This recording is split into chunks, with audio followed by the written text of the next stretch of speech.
The Epstein Files are a trove of secrets. But just as important as what's in the files is what's being held back. These are the documents that we need because they have the names of the men who are implicated. In American politics, few subjects generate as much heat and as much confusion as the ongoing debate surrounding Jeffrey Epstein's records. The release of court filings and related materials has reignited long-standing questions about power, privilege, and accountability. But beyond the noise, a more consequential story is taking shape. One of the photos that K-File found confirms that Epstein actually attended Donald Trump's wedding to Marla Maples. And this is the proof. Again, this has never been published before, so this is a new image. You haven't seen it out there on X or anything like that.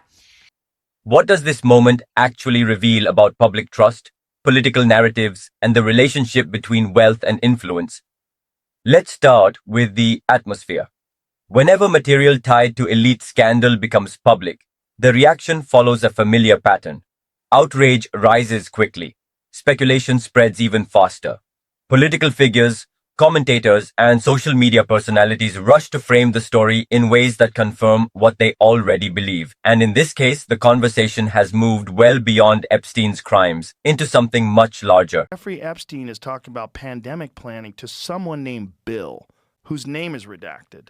It's like, why are you redacting the guy's name that you're talking about planning for a pandemic, like what to do in response to a pandemic? Well, why is his name retracted? A question about whether America holds everyone to the same rules. That's where this gets significant. For years, distrust in institutions has been climbing across the political spectrum. Polls consistently show declining confidence in government, media, financial systems, and the justice process. Events like this don't just produce anger. They amplify a deeper suspicion that accountability works differently for the powerful than it does for everyone else. That perception, whether fully justified or not, has real political consequences. When voters believe the system is structurally unfair, traditional dividing lines start to blur. Issues that would normally split left and right begin creating unexpected coalitions. Concerns about elite privilege, opaque influence networks, and perceived double standards resonate across party lines. And here's what many observers are missing. This isn't new. American politics has been drifting toward a populist framework for more than a decade. From both the left and the right, skepticism toward concentrated economic power has been growing. The language differs. The underlying anxiety doesn't. Who benefits from the system? And who gets left out? In that context, the Epstein-related discourse is functioning less like a discrete scandal and more like a symbol. It becomes shorthand for larger frustrations: inequality, political access, the belief that wealth insulates people from consequences. And once a story takes on symbolic weight, factual boundaries tend to blur. Verified evidence, inference, rumor, and outright conspiracy can start occupying the same conversation. That's where caution becomes essential. There is a critical difference between documented facts and interpretive narrative. Court records, sworn testimony, judicial findings, those carry evidentiary weight. Online claims, edited imagery, speculative associations, they don't automatically meet that bar. But in today's digital environment, those categories frequently collapse into one another, and that creates a volatile mix. On one side, legitimate questions about accountability and transparency. On the other, a media ecosystem that rewards amplification over verification. The result is a cycle where outrage and uncertainty reinforce each other. The broader implication, though, may matter even more. Moments like this reshape political storytelling. Take the recurring debate over elites and power. Different movements frame it differently. Some focus on economic concentration, others on bureaucratic influence, others on cultural institutions. What unites them is the argument that an insulated class holds disproportionate control. So when scandal-related material surfaces, it gets absorbed into those existing frameworks almost immediately. That's why discussions migrate so quickly from criminal conduct to systemic critique. The conversation shifts from individual wrongdoing to structures, wealth inequality, lobbying, regulatory capture, campaign finance. And this connects directly to another emerging theme in modern politics: the intersection of technology, finance, and political power. Consider digital assets and cryptocurrency. Initially marketed as decentralized alternatives to traditional finance, crypto attracted supporters across ideological lines. Over time, it became entangled with politics, campaign donations, regulatory battles, industry lobbying. Crypto is no longer purely a financial story, it's a political one. And that matters here. Whenever emerging financial systems intersect with political power, familiar questions surface. Who shapes regulation? Who benefits from policy shifts? Who gains access to decision makers?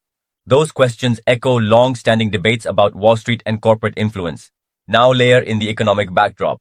Public anxiety about elite power rarely exists in isolation. It intensifies when people are under financial pressure. Inflation, housing costs, labor market uncertainty, consumer debt, all of it shapes how voters interpret political events. Economic sentiment acts as a lens.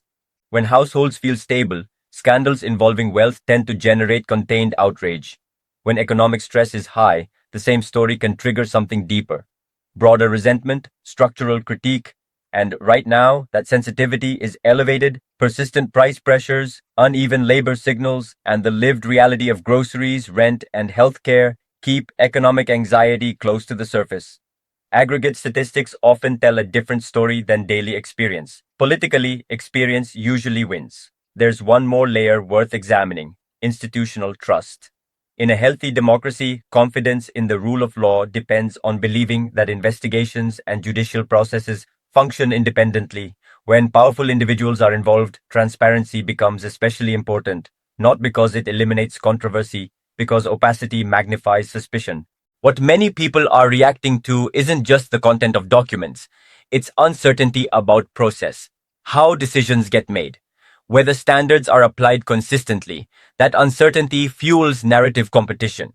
Political actors frame events to serve their agendas, media outlets emphasize different angles, and a polarized audience absorbs information selectively.